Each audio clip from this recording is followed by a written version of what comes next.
एक समय की बात है, नगर में एक व्यापारी रहता था। अपने और अपने परिवार के भरण पोषण के लिए वह नमक का व्यापार करता था। उसके परिवार में पत्नी और 2 पुत्र थे। व्यापारी के दोनों पुत्रों का स्वभाव बिल्कुल अलग था। जहां एक और बड़ा पुत्र बहुत ही संकोची और शर्मीले स्वभाव का था, उसे किसी से बात करने में भी शर्माती थी, वहीं उसका छोटा पुत्र बहिर्मुखी स्वभाव वाला व्यक्ति था। वह किसी से भी अपनी बात कहने में कभी संकोच नहीं रखता था। लोग अक्सर बड़े पुत्र को भोला और बेवकूफ समझते थे। कई बार लोग उसके भोलेपन का फायदा भी उठा लेते थे और वह पलटकर कभी किसी को कुछ नहीं कहता था। व्यापारी अपने पुत्र के इस स्वभाव के कारण बहुत अधिक नाराज होता था। बातचीत ना कर पाने और शर्मीले स्वभाव के कारण व्यापारी ने कई बार अपने पुत्र की पिटाई भी कर दी थी। हालांकि इस वजह से उसके पुत्र का स्वभाव सुधरने के बजाय और भी खराब हो गया। बचपन से ही बड़ा पुत्र बेहद परेशान रहने लगा था। उसके अंदर आत्मविश्वास की कमी हो गई थी। परीक्षा में वह आते हुए प्रश्नों के उत्तर भी अपने डर के कारण नहीं लिख पाता था। इस कारण उसकी शिक्षा भी ठीक ढंग से नहीं हो पाई। बड़ा पुत्र जब युवावस्था को प्राप्त हुआ, तब व्यापारी ने उसे अपने साथ व्यापार में हाथ बटा को कहा। अपने पिता से डर के कारण वह व्यापार करने को तैयार हो गया, किंतु वह कई बार ऐसी गलतियां कर देता था जिससे व्यापारी बहुत अधिक नाराज हो जाता था। एक दिन व्यापारी किसी दूसरे काम के कारण शहर गया हुआ था। उस समय उसकी दुकान पर बड़ा पुत्र बैठा हुआ था। तभी कुछ लोग आए और उन्होंने बड़े पुत्र से कहा कि हमें तुम्हारे पिता ने भेजा है। उनका ये संदेश है कि इस समय दुकान में नमक की जितनी बोरियां रखी हुई है वह सब हमें दे दो। उन्होंने नमक की सभी बोरियों को शहर मंगवाया है। व्यापारी का पुत्र उनसे प्रश्न पूछने की हिम्मत जुटा ही रहा था कि वे दोनों आदमी दुकान के अंदर घुस गए और दुकान में जितनी भी नमक की बोरियां रखी थी सबको तांगे में रखा और लेकर चले गए। व्यापारी के पुत्र ने उन्हें रोकने का प्रयास किया, किंतु संकोच और शर्मीलेपन के कारण वह उन्हें कुछ कह नहीं पाया। उसने मन ही मन सोचा कि यदि मैं इन्हें नमक ले जाने से रोकूं तो पिताजी मुझ पर नाराज होंगे। कुछ समय बाद जब व्यापारी शहर से वापस आया तो खाली दुकान देखकर उसने अपने पुत्र से प्रश्न किया कि नमक की बोरियां कहाँ गई, ये दुकान इतना खाली खाली क्यों है। तब बड़े पुत्र ने धीमे स्वर में कहा कि कुछ लोग दुकान पर आए थे और उन्होंने मुझसे कहा कि आपने नमक की बोरियों को शहर मंगवाया है और दुकान में से सारी बोरियों को निकाल कर लेकर चले गए। व्यापारी ने अपना सिर पीट लिया। उसने अपने पुत्र को दुकान से धक्का देते हुए कहा कि तू मूर्ख का मूर्ख ही रह जाएगा। वे लोग तुझे बेवकूफ बनाकर सारा सामान ले गए। तुमने मेरा बहुत भारी नुकसान करवा दिया। यहाँ से दूर भाग जाओ और घर वापस मत आना। यदि तुम वापस आए तो मैं तुम्हें पीट पीट कर सीधा कर दूंगा। व्यापारी का बड़ा पुत्र इस बात से बेहद दुखी हुआ। एक बार फिर उसके शर्मीले स्वभाव के कारण उसके पिता उससे और अधिक नाराज हो गए। साथ ही व्यापार में भी इतना नुकसान हो गया। उस समय नगर के सभी लोग व्यापारी के पुत्र पर हंस रहे थे और उसका मजाक बना रहे थे। उसे बहुत अधिक शर्मिंदगी महसूस हो रही थी। यही वह समय था जब उसने सोच लिया कि अब उसके जीवन में कुछ भी ठीक नहीं हो सकता है। वह सदैव मूर्ख का मूर्ख ही रह जाएगा और इस समाज में रह रहे लोगों के साथ कदम से कदम मिलाकर कभी नहीं चल पाएगा। व्यापारी का पुत्र नगर से बाहर आ गया और एक नदी के किनारे बैठकर खूब रोया। गहरे पानी को देखकर उसके मन में विचार आया कि अब उसके जीवित रहने का कोई फायदा नहीं है। उसने सोच लिया कि आज वह इस नदी में डूबकर अपने आप को समाप्त कर लेगा।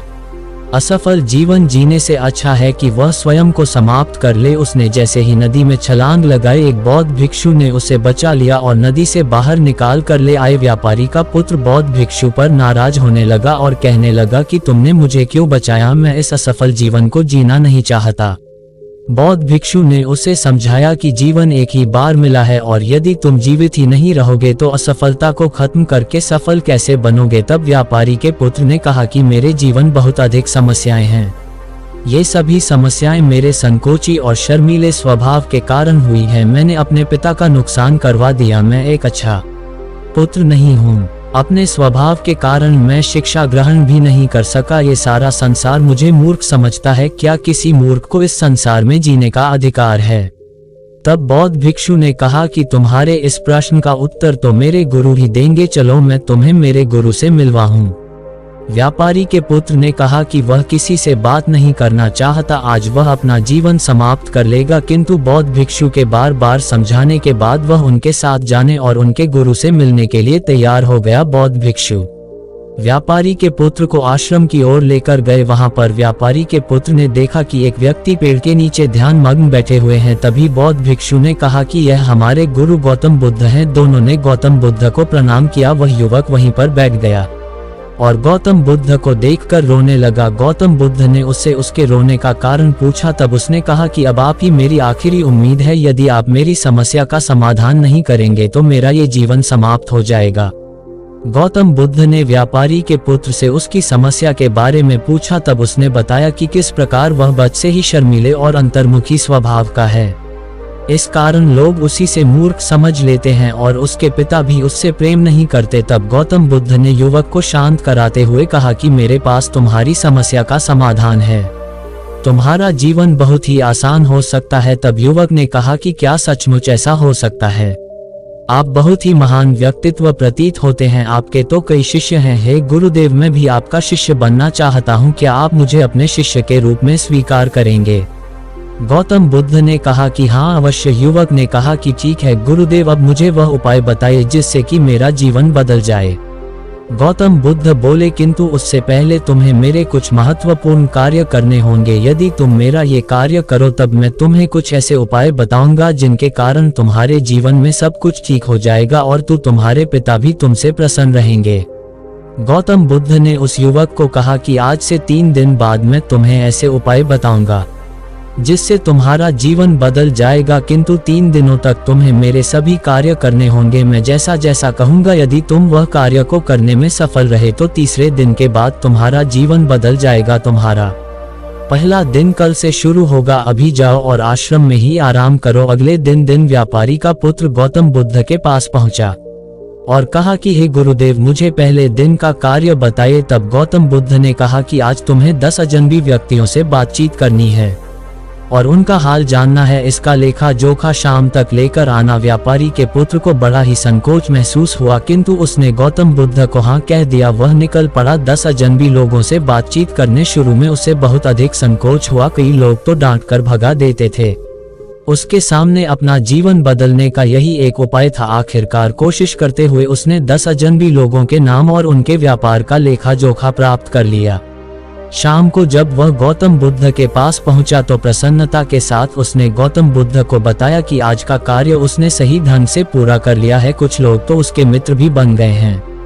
दूसरे दिन फिर वह युवक गौतम बुद्ध के पास पहुंचा। तब गौतम बुद्ध ने कहा कि आज का कार्य है, तुम आश्रम में रह रहे 10 शिष्यों को संबोधित करते हुए उन्हें जल के उपयोग के विषय में पढ़ाओ। गौतम बुद्ध की बात सुनकर व्यापारी का पुत्र हक्का बक्का रह गया। उसने कहा कि आप मुझसे किस प्रकार का कार्य करवा रहे हैं? मैं अपनी शिक्षा ठीक से पूरी नहीं कर पाया हूँ, मैं ये कार्य नहीं कर पाऊंगा। तब गौतम बुद्ध ने कहा कि ठीक है, तब मैं तुम्हें उपाय भी नहीं बताऊंगा। व्यापारी के पुत्र ने प्रार्थना करते हुए कहा कि आप जानते हैं मेरी शिक्षा अधूरी है, फिर मैं किस प्रकार बालकों को शिक्षा दे सकता हूँ? गौतम बुद्ध ने मुस्कुराते हुए कहा कि यहाँ सिर्फ मैं जानता हूँ कि तुम्हारी शिक्षा अधूरी है, वे बालक नहीं जानते। तुम रोज अपने जीवन में जल का उपयोग करते हो, यही सब बातें जाकर उन बालकों को बतानी है। आखिरकार व्यापारी के पुत्र के पास कोई रास्ता नहीं बचा। हिम्मत जुटाकर वह उन बालकों के पास पहुंच गया। शुरू में तो उसके हाथ पैर काम पर रहे थे, किंतु आखिरकार उसने जल की विशेषताओं के बारे में बताना प्रारंभ कर दिया। उसने बालकों को जल की 5 विशेषताएं बताए और जल्दी से वहां से भाग आया। गौतम बुद्ध के पास आकर उसने कहा कि बहुत अधिक डर लग रहा था, किंतु मैंने बालकों को जल की 5 विशेषताएं बता दी हैं। गौतम बुद्ध ने कहा कि जो एक बार फिर कोशिश करके आओ। व्यापारी का पुत्र ने एक बार फिर हिम्मत जुटाई और बालकों को जल के विषय में पढ़ाना शुरू किया। इस बार व्यापारी के पुत्र को बिल्कुल डर नहीं लग रहा था, पूरे आत्मविश्वास के साथ बालकों को शिक्षा दी। तब गौतम बुद्ध ने युवक की प्रशंसा करते हुए कहा कि तुम अवश्य ही साहसी हो। गौतम बुद्ध से शाबाशी सुनकर वह युवक बहुत अधिक प्रसन्न हुआ। युवक तीसरे दिन जब गौतम बुद्ध के पास आया तो गौतम बुद्ध ने उससे कहा कि आज का कार्य तुम्हें थोड़ा अजीब लग सकता है, किंतु आज तुम्हें अपने पिता से मिलने जाना है। गौतम बुद्ध की यह बात सुनकर वह युवक बहुत अधिक डर गया। उसने कहा कि नहीं, मैं अपने पिता के सामने नहीं जाऊंगा। गौतम बुद्ध ने कहा कि ठीक है, तब मैं तुम्हें उपाय भी नहीं बताऊंगा। आखिरकार उस युवक को गौतम बुद्ध की बात माननी पड़ी। गौतम बुद्ध ने उसे समझाया कि अपने पिता के पास जाकर उनसे क्षमा मांगना और कहना कि तुम्हें एक और अवसर दे।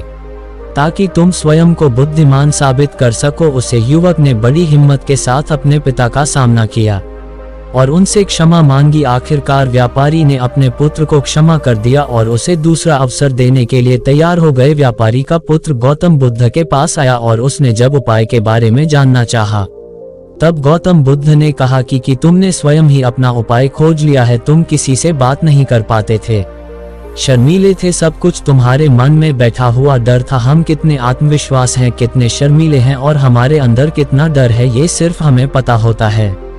बाहरी दुनिया में किसी को नहीं पता होता है। बाहरी दुनिया में हम स्वयं को जिस प्रकार का दिखाते हैं, लोग हमें इस प्रकार का समझते हैं। अगर तुम आत्मविश्वासी नहीं हो तो भी अनजान व्यक्तियों के सामने यदि आत्मविश्वास होने का अभिनय करो तो किसी को पता ही नहीं चलेगा कि तुम कौन हो। वह युवक समझ चुका था कि गौतम बुद्ध उसे क्या बताना चाह रहे हैं। गौतम बुद्ध को धन्यवाद किया और उनसे वादा किया कि वह जीवन में सफल होकर दिखाएगा।